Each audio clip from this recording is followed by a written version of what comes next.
Intelligence നമ്മുടെ ചിതാറിന്റെ അടുത്ത video ആണ് സ്റ്റാർട്ട് ചെയ്യുന്നത്. ഫസ്റ്റ് വരുന്നത് കോട്ടൺ മെറ്റീരിയൽ ആട്ടോ. ഇതിന്റെ കോമ്പിനേഷൻസ് ഒക്കെ ഓൾമോസ്റ്റ് സെയിം ആണ്. ബോട്ടത്തിന്റെ കളർ ഡിഫറെന്റ് ആയിട്ട് വരുന്നുള്ളതോടെ നല്ല ഭംഗിയുള്ള ഐറ്റമാണ്. ബോട്ടം ദുപ്പട്ടയും കളർ ചേഞ്ച് വരും. അപ്പോൾ ഇത് കോട്ടൺ മെറ്റീരിയൽ ആട്ടോ ചെയ്തേക്കുന്നത്. ഇപ്പോൾ ഈ ചൂട് സമയത്തൊക്കെ നല്ലതാണ്. ലൈറ്റ് വെയിറ്റ് ആയിട്ടുള്ള കോട്ടൺ ഫാബ്രിക്. ബോട്ടത്തിന്റെ കളർ ഇതാട്ടോ. ആ സെയിം കളർ തന്നെ നമുക്ക് ദുപ്പട്ടയ്ക്കകത്തും വരും. നല്ല ഫാബ്രിക് ആട്ടോ.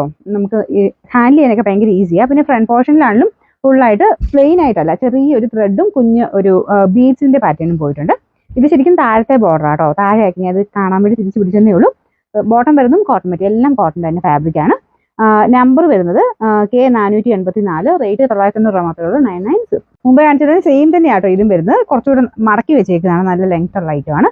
ഇതും പ്യുവർ കോട്ടണേക്കാളും കുറച്ച് ഡിഫറെന്റ് ആട്ടോ. കുറച്ച് ബ്ലെൻഡ് ചെയ്താണ് ചെയ്തേക്കുന്നത്. കാരണം ഇത് നമുക്ക് ലാസ്റ്റ് ചെയ്യാൻ വേണ്ടിയിട്ട് ലൈറ്റ് വെയിറ്റ് ആയിട്ട് ബ്ലെൻഡർ ആയിട്ടാണ് ചെയ്തേക്കുന്നത് കേട്ടോ. അപ്പോൾ ഇതിന്റെ കോമ്പിനേഷൻ വരുന്നത് മെറൂൺ ആണ്. റെഡിഷ് മെറൂൺ ആണ് കളർ വരുന്നത്. ബാക്കി അകത്തോട്ട് മൊത്തത്തിൽ ആ ഒരു ചെറിയ ത്രെഡ് വർക്കും ബീഡ്സ് വർക്കും കൊടുത്തിട്ടുണ്ട്. അപ്പോൾ ഇതിന്റെ താഴത്തെ ബോട്ടോട്ട് വരുമ്പോൾ കുറച്ച് പോർഷനിൽ ബ്ലാക്ക് കളർ കൂടുതലും ഉണ്ട്. അതുകൊണ്ട് കാണാൻ നല്ല രസമാണ് കേട്ടോ. ഈ കാണുന്ന ബോട്ടോ കേട്ടോ. ഇതിന്റെ ദുപ്പട്ടയുടെ പ്രിന്റ് ഇതുപോലെ വരും. ദുപ്പട്ട ഏകദേശം ഒരു 2.25 ഒക്കെയാണ് ലെങ്ത് വരുന്നത്. ഇതിന്റെ നമ്പർ വരുന്നത് K486, റേറ്റ് 990.